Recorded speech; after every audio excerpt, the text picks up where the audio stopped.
Greetings and welcome to the ROI Clear podcast. My name is Ray Hightower, and today we have as our guest Mr. Roberto Carabetta. Roberto has a remarkable background in construction, in real estate, in the medical industry, across the board. He runs Blue Shores Capital out of Florida, and we really look forward to hearing more from him. So please let us not delay any further. Welcome, Roberto Carabetta. Welcome, Roberto. Thank you, Ray. Ray Hightower. I appreciate the invitation and pleased to be here today. Thank you. Very, very, very glad to have you here. And to kick things off, we're going to ask you to do a quick elevator pitch. And for those who are new to the ROI Clear podcast, Roberto is on an elevator with someone he wants to influence. What would you say to that person in the course of an elevator ride? Well, Ray, so Roberto Carabetta is an investor in multifamily commercial real estate properties. He's been in the real estate industry for about 20 plus years, and we look at opportunities to add value to multifamily properties ranging from 20 units to 100 units. And then that allows us to turn to investors to raise money for the capital of the purchase of the property. And then in return, we can reward the investors with their distribution returns. Very succinct and very direct. Now, you also have a background in construction. Tell us a little bit about that. Yeah, so about 22 years ago, I followed my father's footsteps in the construction industry. He was a general contractor when he immigrated from Italy to come to Canada, and I just followed in his footsteps, learned the ropes, learned how to deal with trades, learned a little bit of the real estate game, because we are doing a lot of new build construction. Like the painting of the new build construction. So I got a chance to talk to builders in the Toronto kind of industry. And as they evolved, as the years went on, I wanted to grow the business. So then 13 years ago, I went on my own. My father was getting a little older in age. He wanted to step away from the hustle and bustle of the industry. So I went on my own about 13 years ago, and I expanded it to one of the honestly most reliable, well-known general contracting companies in the greater Toronto area. So we've done $500,000 projects, $600,000 projects, 3 or 4 projects going on at the same time. I can manage trades, I can manage scheduling. All of that falls under my umbrella. And then I have a team under me with the project management companies doing the kind of on-site work. Yes. Wow. And you said of course, you launched this in Toronto, Canada, or just outside of Toronto, and you recently moved to Florida. So tell us about, are you, you're still running the operation in Toronto and from Florida, or you've moved everything to Florida? What's the plan now? Yeah. So I was born and raised in Toronto, Canada, just outside of Toronto, 30 minutes west. So for 42 years, I lived my whole life just outside of Toronto. And like I said, had that successful general contracting company, learned that industry, dabbled into real estate for the past 20 years. And then just recently, about in July of 2023, my wife and 2 kids, we decided to take an adventure down to Florida, Fort Lauderdale area. So we moved our whole family in July of 2023 to Fort Lauderdale to start a diabetes management clinic. So that's how kind of what moved us to the Florida market. And yes, the general contracting company is still operating and running as of today. I'm a little bit more hands-off because of the distance. When I was living in Toronto, I was able to go on site most of the times to see the progress, to interact with the client, to interact with the trades. Because I have that distance now, I took a step back. I have a project management, 2 project management individuals that take care of probably 90% of the business right now. So I'm transitioning it off to them. So you have done what many entrepreneurs dream of and don't necessarily achieve. You have achieved who, not how, from the book by Sullivan and Hardy, certainly. And you've also achieved traction from the book by Wickman. So How did you do that? Because these books are out there, there's the book knowledge out there, but you have actually executed on this. How did you find the two project managers that you have there and the people that work for them, and how did you put these systems together? Yeah, so like when I started with my father through the general contracting industry, you kind of from a bird's eye view, you see how the upper management level of companies work, and then you see what individuals you need to put in certain places. But as a young 20, 25-year-old man, you don't really have those decisions, especially Mm, working under your father, right? yes. But I always kept an eye on those visions and getting the right people and knowing who the right people are, knowing my avatar, who I want to be in that role. So then when I had control over my company, based on the relationships I built working under my father, I was able to find the right avatar for my position. And those strong relationships that I built, these gentlemen were willing to come on board with me and learn that role and take over that role. So you have a systems in place and know certain skill sets to put these individuals in the right positions. So you had a clear vision of who you wanted to become. That's the avatar that you mentioned. And you had a clear vision of the roles where you wanted people to be. And of course, you had a fantastic role model in your father who was, modeling out what this could be. And as the next generation, the next generation always wants to outdo the parents, right? So there's a little That's bit of competitiveness, I bet.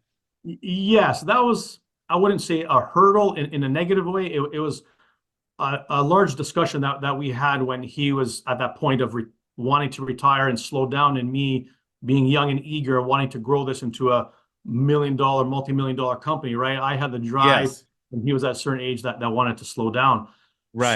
So that's why he decided to step away, which was a great decision. And then I just kind of let it grow as best as I can. So, and like I said, Yeah, we manage four large $500,000 properties at a time, and then we take care of all the from step one to the finish line. Yeah, so that's the remarkable. entrepreneur skill that we have on that team. Yes, yes. And so you migrated to Florida to focus on diabetes management. Yes, so my wife is in the medical industry, medical field. She's a cardiac sonographer by trade. Hmm. We I'm not going to say stumbled, but we came across through our network, we came across a group of individuals that we decided, there's four of us that decided to start a diabetes management clinic. Hmm. We want to, obviously, our end goal is to stop diabetes, but that's a long-term play. We want to help the diabetic patient live the best life it can with the situation that they have. Hmm. limit Yes. we can limit their pain, we can better their day-to-day activities, we can educate them in nutrition. So my wife and I love that aspect of that business. So that's Hmm. what got us to Florida specifically. We did our research about the percentage of diabetics in Florida, the amount of insurance coverage that is down in Florida. We're covered under certain insurance policies, but also Medicare, Medicaid coverage. So Yes. we thought South Florida would be advantageous to us to start our diabetic management clinics. So it's a startup company that led us to take this adventure down to South Florida. And we want to make sure we include info on that company in the show notes. If you could give us the URL, if you want to share that, and uh, Yeah, it's admirable. You're helping people, and essentially, you looked at the state of Florida. You saw that there were a lot of people there who you could help. yeah, no, absolutely. So it's insulinicfl.com. Okay. Insulinicfl.com. That whole website there's a little video, maybe a 3-4 minute video on the exact process of what we do and how the body reacts with producing more insulin naturally. So Hmm. not to go too much in the medical side of things, but diabetics have a problem with producing enough insulin for their body to Yes. to kind of work on a day-to-day basis. So with our, I guess, drip insulin infusions, we can teach the body on how to accept X amount of insulin based on their A1C levels. So each patient is different on a numeric basis, but the technology is the same. We drip insulin at a slow rate into their whole body. And then that in turn, over a 3-4 month kind of course or appointments, their body in turn will learn how to produce its own insulin, open the cell receptors, open the doors inside their bodies to produce its natural insulin. So in turn, we're not going to cure and stop diabetes, but we will help them we'll stop the disadvantages that diabetes gives a person. That's interesting. Let me make sure I understand it. The devices that you offer teach the body to produce its own insulin. Is that what's going? I might not be using the correct terms. Is that? Sure. So the medical term is insulin resistant reversal therapy. So diabetics are resistant to producing insulin. Yes. So we're introducing insulin in their body. So now their body's thinking, hey, I have enough insulin today. Next appointment they come in, we check their A1Cs, then they need a different percentage of insulin. So we start injecting the insulin through the whole body. It's not localized injection that you see on the market today. It's a whole body insulin drip IV. Okay. Through the whole body, not an isolated site. Not isolated. Correct. There's we should share information about that because no doubt there's somebody listening to this podcast who might benefit from what you have to offer. Yes, no, absolutely. It's all type 2 diabetes. We can't do much with type 1 diabetes. It's all type 2 diabetes. Right. That are seeing problems with their neuropathy, with their energy levels, with their nutrition, with their day-to-day activities that is hindering them because of their diabetic situation. Right. So we can help anyone from type 2 diabetes all the way to be pre-amputation, if you want to say that. Right? Amputation, it's gone too far. Right, right.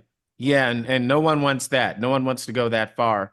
And so you have a solution that will help them prior to choosing that alternative.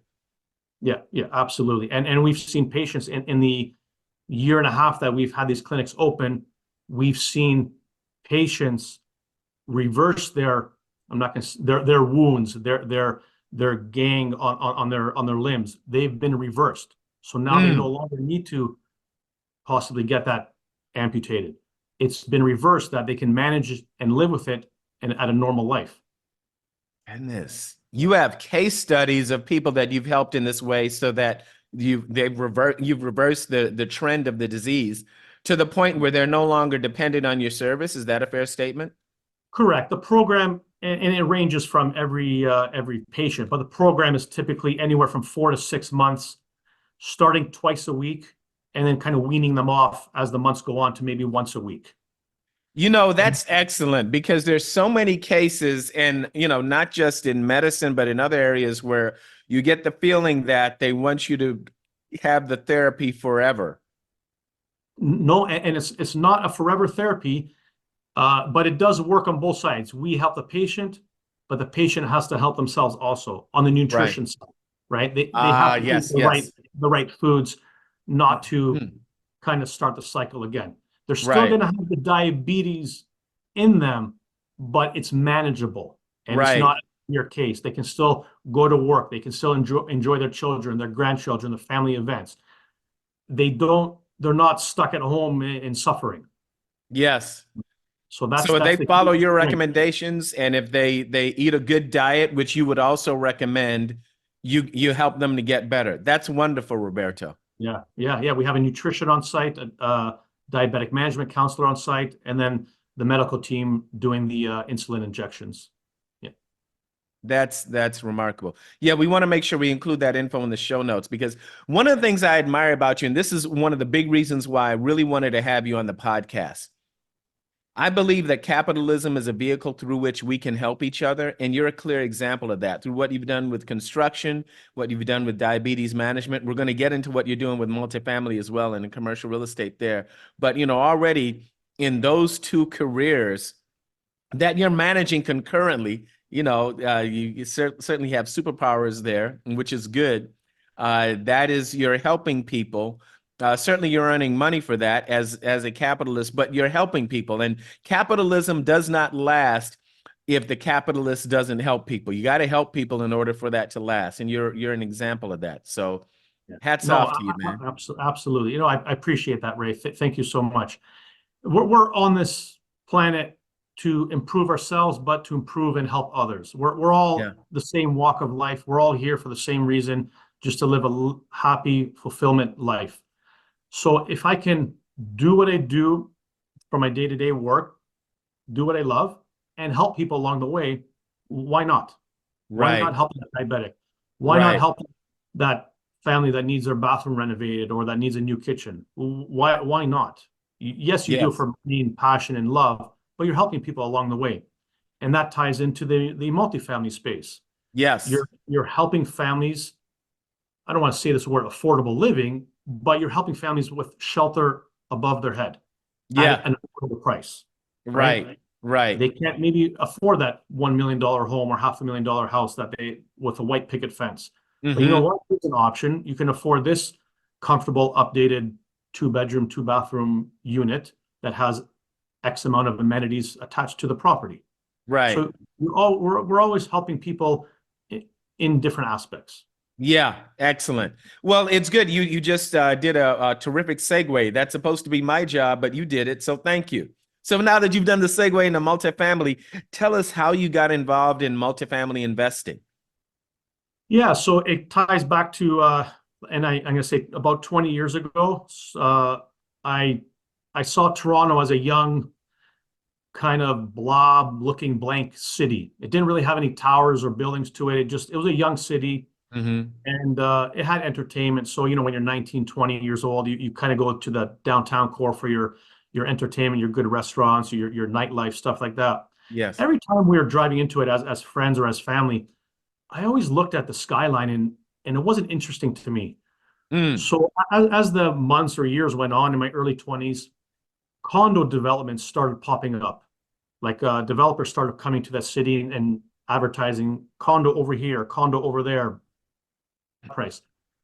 So without telling my parents one day, my first real estate investment or purchase was I drove by myself on a Sunday morning to downtown Toronto without telling anyone.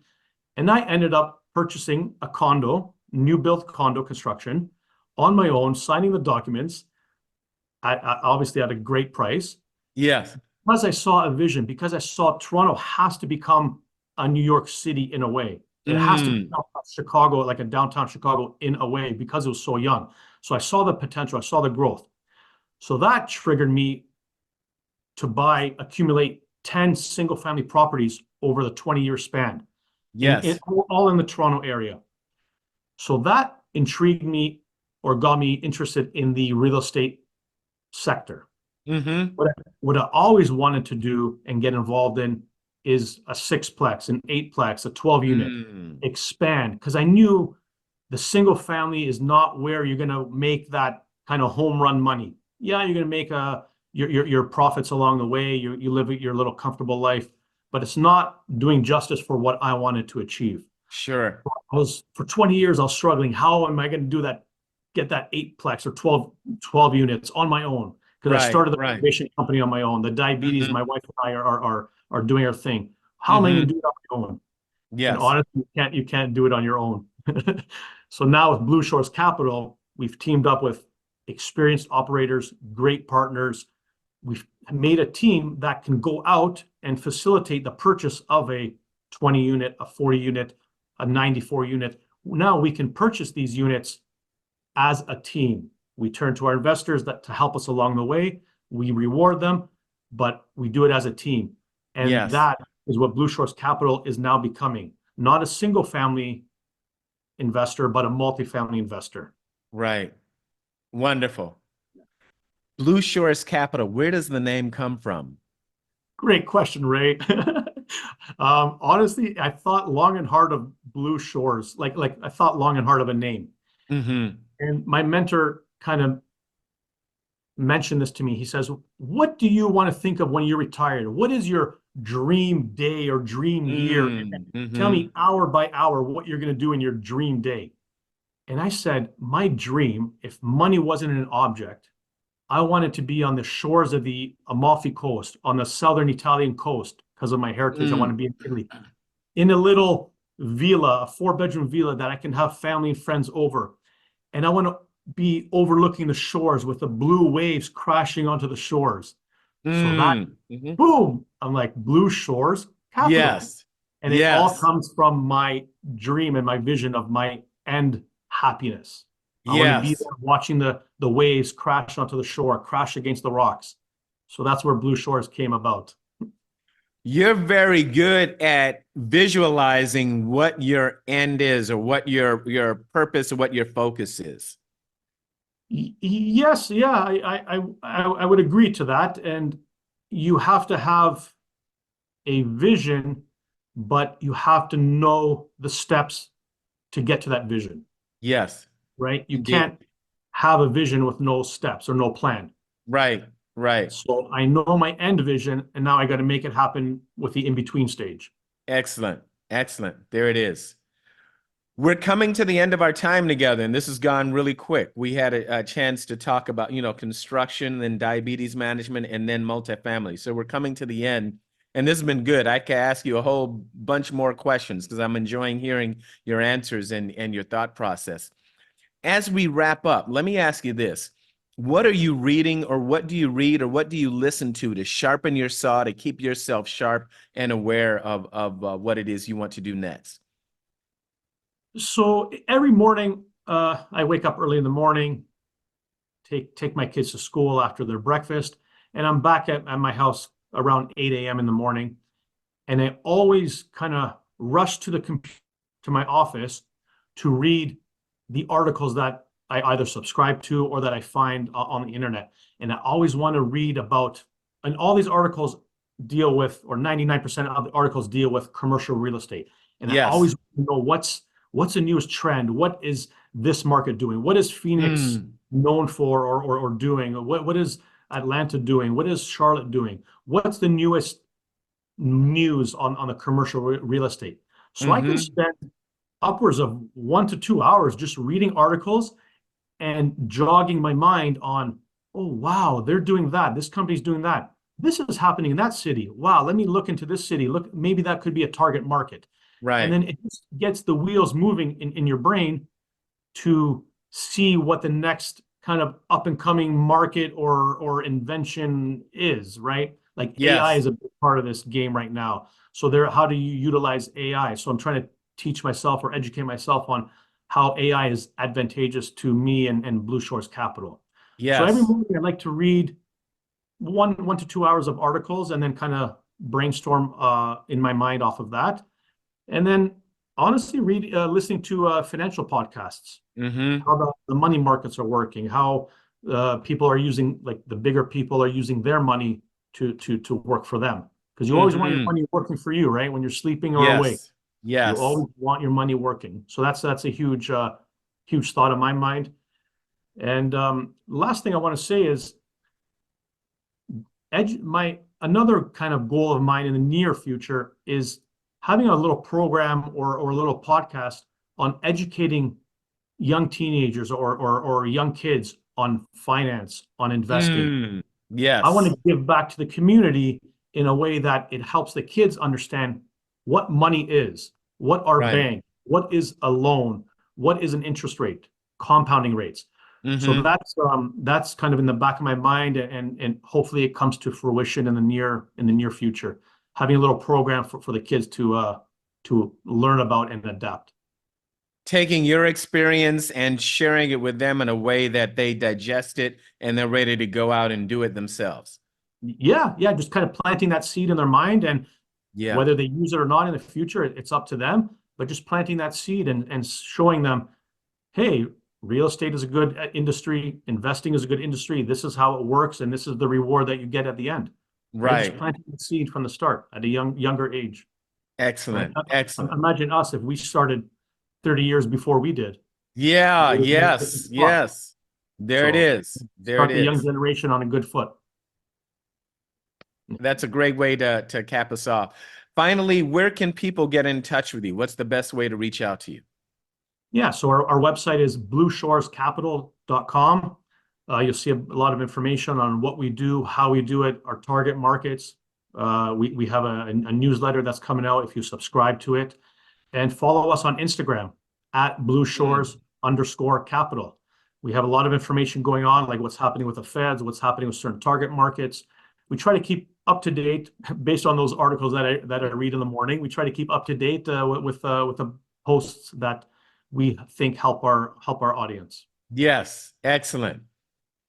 Mr. Roberto Carabetta, thank you so much for sharing with us information about Blue Shores Capital, about your background in construction, the work you've done, BD's management. We are grateful to you, and thank you for being with us here on the ROI Clear podcast. Thank you, Ray, and thank you for all you do for not only me but for the whole community. You're a great positive in this industry. I thank you for having me on. Thank you.